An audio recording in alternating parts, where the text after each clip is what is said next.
tunamshukuru Mungu kwa zawadi ya mwanaye wa pekee, Bwana wetu Yesu Kristo, tunapoadhimisha miaka 25 ya kuzaliwa kwake. Tukiwa mahujaji katika matumaini, tunaalikwa kutafakari kwa kina kuhusu fadhila ya matumaini. Tutatembea kwa miguu kuelekea Tosamaganga, lakini katika matembezi haya kumbuke kuwa ibada maalumu inayohusu toba kwa lengo la kumuongoa mtu ili kufanya upya. Tukumbuke pia matembezi haya yawe ni sala ya shukurani, tukimwomba Mungu aendelee kutulinda na kutuongoza ili tuweze kutangaza habari njema kwa mataifa yote ulimwenguni.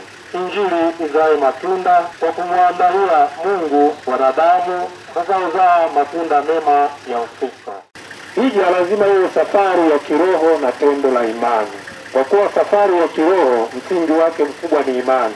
Bila imani hija yetu hugeuka kuwa usanii au utalii. Pia hija ni sala maalum. Ni muda wa kuongea na Mungu kwa namna ya pekee.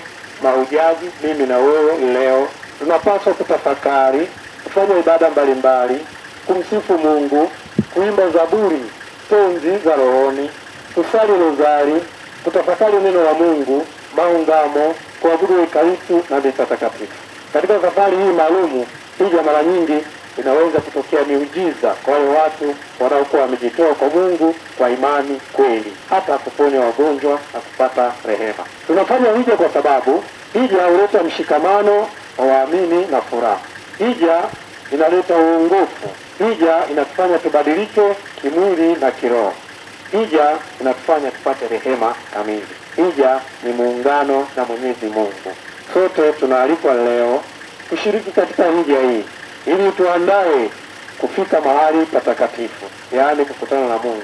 Hija ituandae leo kusikia neno la Mungu kama tulivyosikia na tunaendelea kusikiliza. Tena hija itatufikisha sisi wa Kristo kuungana na wenzetu wote wa jimbo zima, hata wale wanaotoka nje ya jimbo.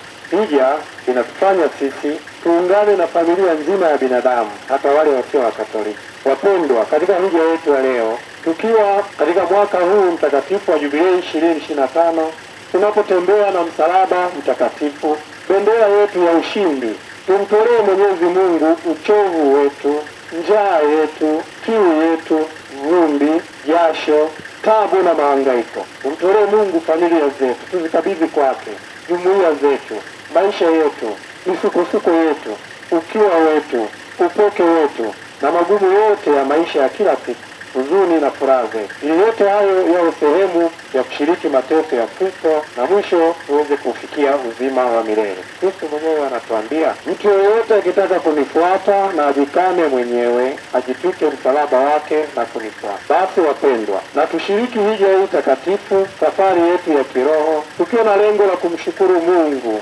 kumwabudu, kumsifu na kumtukuza, sawia na kufanya toba ya kweli, tukiwa na moyo wa unyenyekevu, ili tujaliwe uponyaji wa kiroho na kimwili. Tuchote neema na baraka za Mwenyezi Mungu siku ya leo na katika mwaka huu mtakatifu 2025. Tumsifu Yesu Kristo.